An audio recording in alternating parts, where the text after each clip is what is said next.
ఆ చావు కబురు కోసమే కదమ్మా. ఇవన్నీ ఉండి కూడా ఈ గంజే ఎందుకు తాగుతున్నాను? ఇవన్నీ పుష్టిగా తిని తొంగుంటే నాలో పగ ఎక్కడ చచ్చిపోతుందనే భయంతోనే కదమ్మా.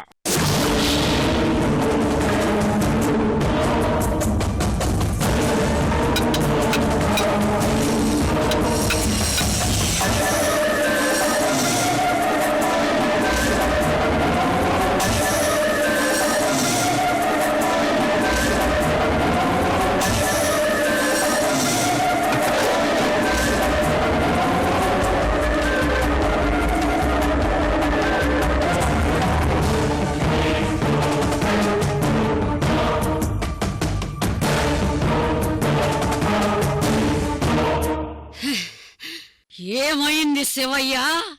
అక్కడే ఆగిపోయావే? రా, వచ్చి దాని చావు కబురు చెప్పరా.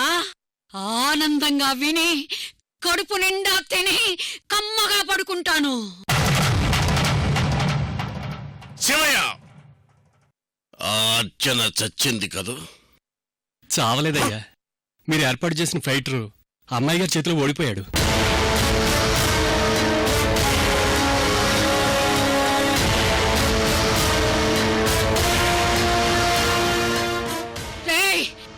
వాడు కత్తి తిప్పడంలో వీరుడు కదరా, వాణ్ణే ఓడించేసిందా?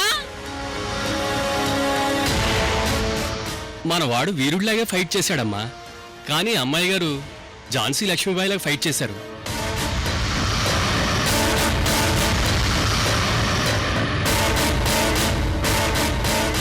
వాణ్ణి నేల పడగొట్టి గొంతు మీద కత్తి పెట్టింది. మన వాడు భయపడిపోయాడు. చీచీ! ఒరే భూషణు! అమ్మా, నువ్వా గంజి తాగటానికి అలవాటు పడిపోయావు, నేనేమో నీ మాటలు నమ్మడానికి అలవాటు పడిపోయాను.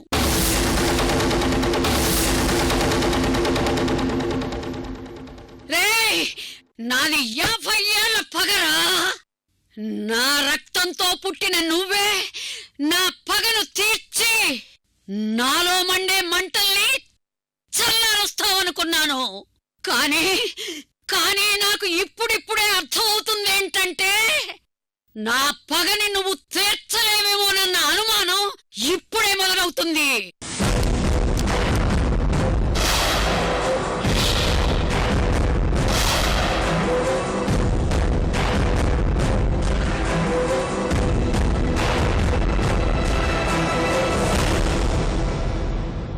అమ్మా, అదృష్టం బాగుండి అది ఏ రోజు తప్పించుకోవచ్చు, కానీ దాన్ని చంపబోయే మృత్యువుల దాన్ని నీడలా వెంటాడుతున్నాను. ఏదో ఒక రోజు నీ పగని చల్లారుస్తా. మనది డైరెక్ట్గా చేసే యుద్ధం కాదమ్మా, మెల్లగా చాప కింద నీళ్ళలా పారి ముంచాలి. అందుకే టైం పడుతుంది. వెంట్రుకలు పండినా, ఏళ్లు నిండినా, కాడు రమ్మని పిలుస్తున్నా ఇంకా చావకుండా ఎందుకు బతుకున్నానో తెలుసురా?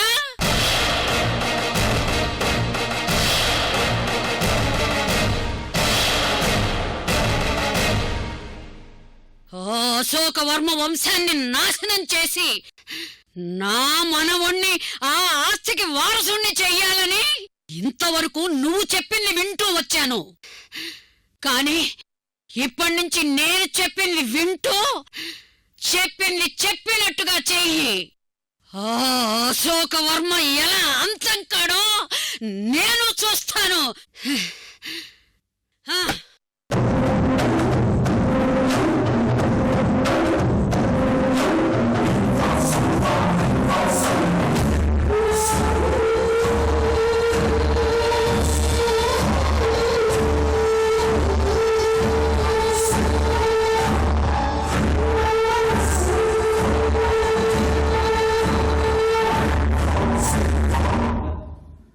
ఒరే శివ! అయ్యా, పద!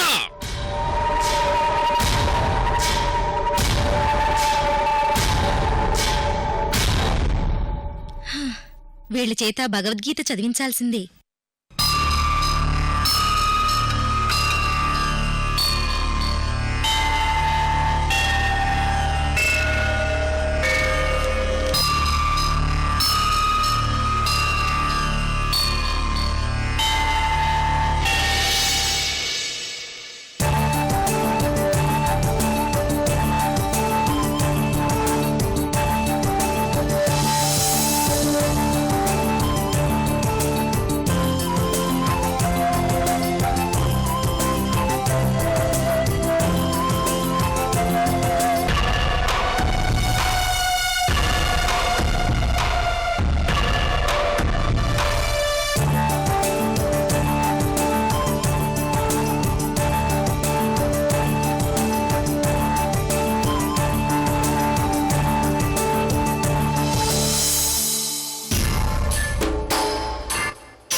నమస్కారం అయ్యా. నమస్కారం.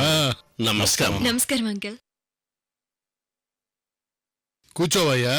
పర్వాలేదండి. పర్వాలేదు, కూర్చోవయ్యా.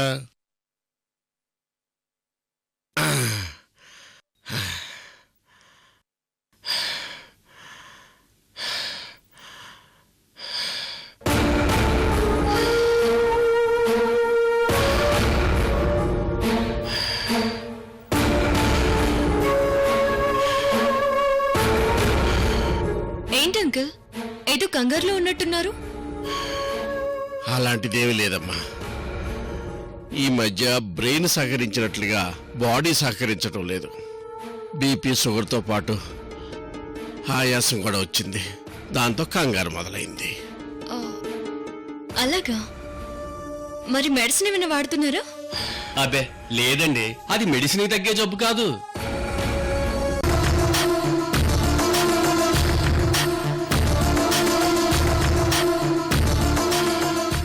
అవునా?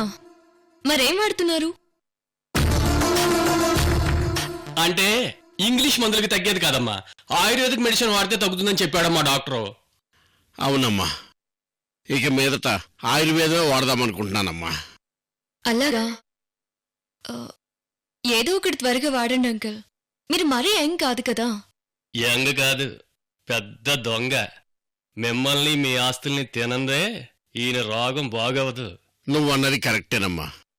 కానీ ఏం చేయను, మన బిజినెస్ వ్యవహారాలు చూసుకుంటూ అసలు టైమే దొరకటం లేదు. 24 గంటలు ఏదో ఒక టెన్షన్ ఉంటూనే ఉంటుంది. డోంట్ వరీ అంకుల్, మీరు ఇంకా ఎక్కువగా టెన్షన్ పడక్కర్లేదు. నేను లండన్ నుంచి వచ్చేసాను కదా. ఇక్కడి నుంచి మన బిజినెస్ వ్యవహారాలన్నీ నేనే చూసుకుంటాను.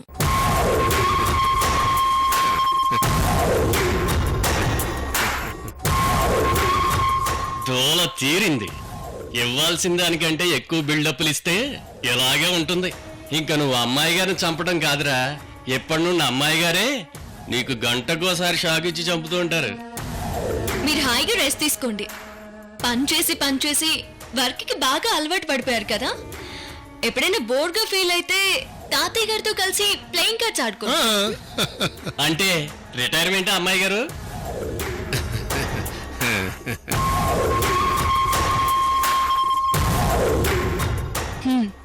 అలాంటిదే.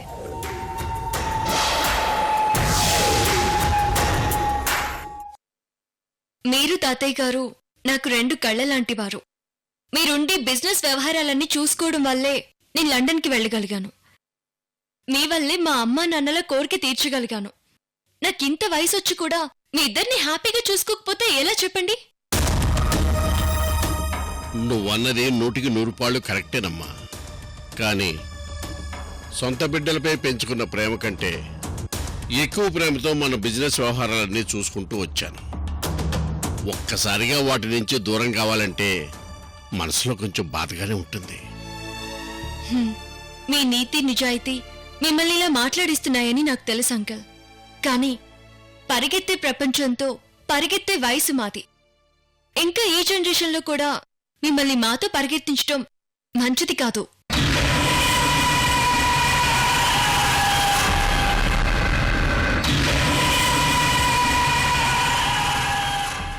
అమ్మాయి అన్నది నిజమే కదా భూషణం. ఈ వయసులో మనం ఎన్ని బాధ్యతలు తగ్గించుకుంటే అంత మంచిది. అలాగే. అంటే మిమ్మల్ని పూర్తిగా బిజినెస్ బాధ్యతల నుంచి తప్పుకోమండం లేదు. నాకు అడ్వైజర్గా ఉండండి. మీ అనుభవం నాకు ఉపయోగపడుతుంది కదా.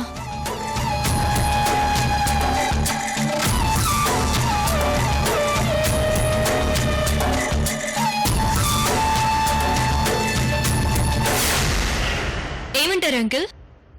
సరేనమ్మా, నువ్వు ఎలా చెప్తే అలా చేయటమే నాకు తెలిసిన ధర్మం. కానీ ఒక్క మాట,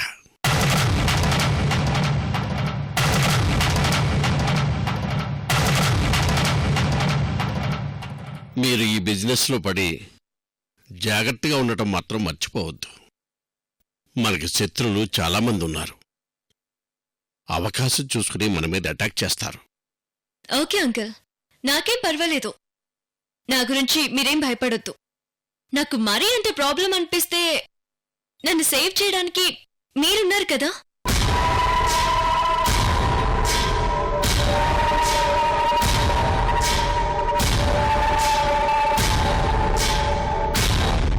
అమ్మాయి చెప్పింది కరెక్టే కదా. అవునండి, అమ్మాయి గారు చెప్పింది అక్షరాలా నిజం. నాకు ఆఫీసులో చాలా పనులున్నాయి. అలాగే అంకుల్, మీరు వెళ్ళండి. వస్తానయ్య గారు. అలాగే వెళ్ళిరా. వస్తానమ్మా. మంచిది. వస్తానయ్యా, ఆ. వెళ్ళొస్తానమ్మా. అమ్మా అర్చన, నువ్వు చాలా మంచి నిర్ణయం తీసుకున్నావమ్మా. పాపం భూషణం మన కోసం, మన ఫ్యామిలీ కోసం చాలా శ్రమ పడుతున్నాడమ్మా. ఒక్క మాటలో చెప్పాలంటే తను మన కోసమే బతుకుతున్నాడమ్మా. అందుకే మన కోసం బ్రతుకుతున్న వాళ్ళ గురించి మనం ఆలోచించాలి తాతయ్య. ఆయన మనకి, మన ఫ్యామిలీకి బ్యాక్ బోన్ లాంటివారు. ఆయన బాగోగులు చూసుకోకపోతే ఎలా తాతయ్య? Very good, very good. I'm very happy అమ్మా.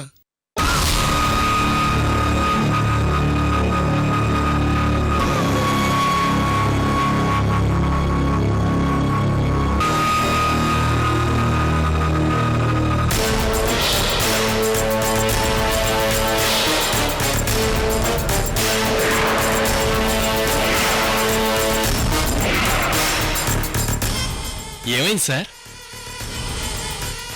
ఈ ఫోటోకి సరిపోయే పూలదండ రెడీ చేయి. ఎందుకండి? ఫోటోకి సన్మానం చేస్తారా? త్వరలో దీని చావును చూస్తావు.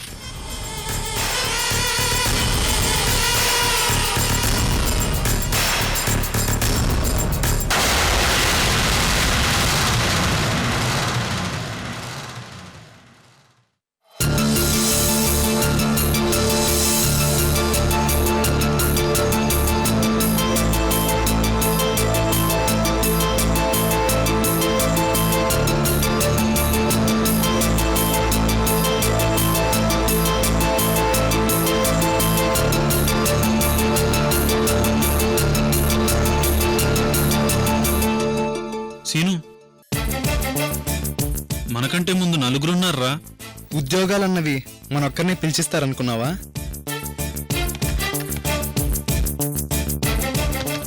Excuse me madam, yes. నేను ఇంటర్వ్యూ కోసం వచ్చాను. నా పేరు Kanagiri Srinivasarao. Reference number 243451.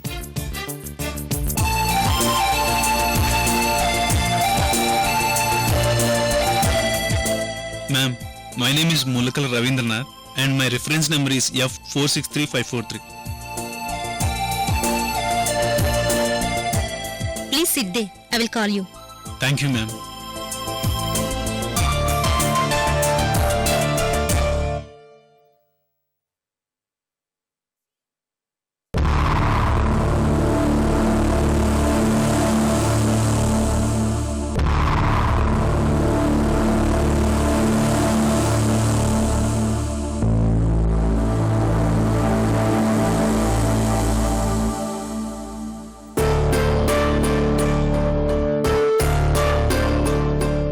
Scene,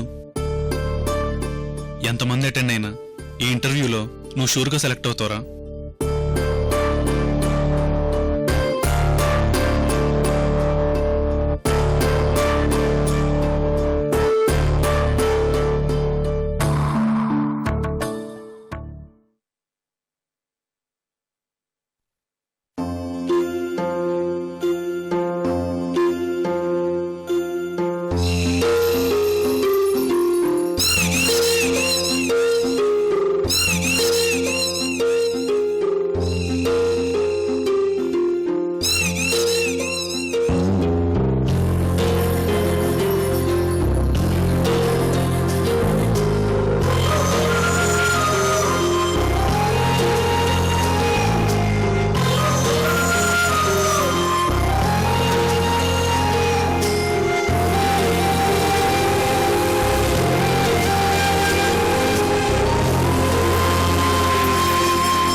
beautiful.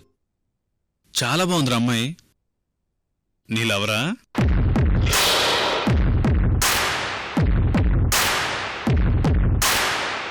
ఓ అబ్బాయి జోబులోనో పర్సులోనో ఓ అమ్మాయి ఫోటో ఉన్నంత మాత్రాన లవర్ అయి ఉండాలా? మరి ఈమె, ఈ అమ్మాయి నా ఆరాధ్య దేవత.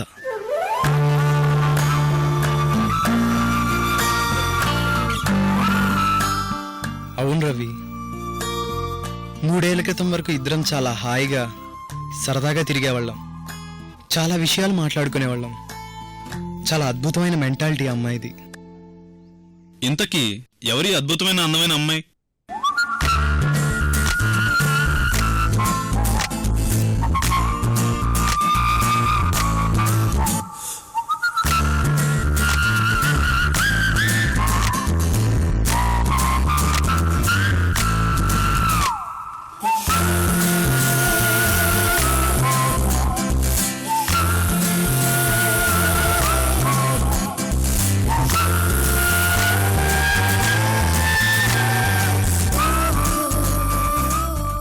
అర్చన, ఓ పెద్ద ఇండస్ట్రియలిస్ట్ మనవరాలు.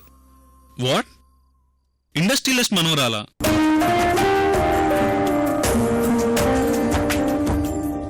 కానీ నా పట్ల ఎప్పుడు అమ్మాయి అలా బిహేవ్ చేసేది కాదు. చాలా విషయాలు లాజికల్గా మాట్లాడేది.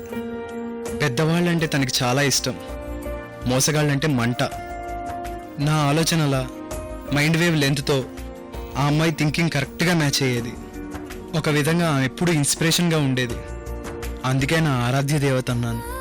ఆరాధ్య దేవత అంటున్నావు, ఇండస్ట్రియలిస్ట్ మనవరాలు అంటున్నావు. కొన్ని కంపెనీలకు ప్రొపరేటర్ అయిన అమ్మాయితో ఫ్రెండ్షిప్ ఉండి కూడా ఇలా ఇంటర్వ్యూలు అంటూ ఆఫీసుల చుట్టూ తిరగడం ఏంట్రా? ఆ అమ్మాయితో చెప్తే వాళ్ళ కంపెనీలో ఏదో ఒక జాబే ఇస్తుంది కదా. మీ నాన్నకు కూడా హెల్ప్ఫుల్గా ఉండొచ్చురా.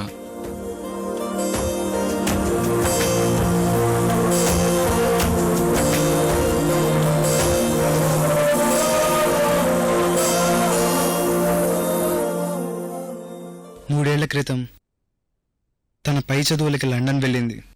ఇంకా వచ్చిందో లేదో తెలియదు. అయినా నేను అర్చన లండన్ వెళ్ళిన తర్వాత తనతో కాంటాక్ట్లో లేను.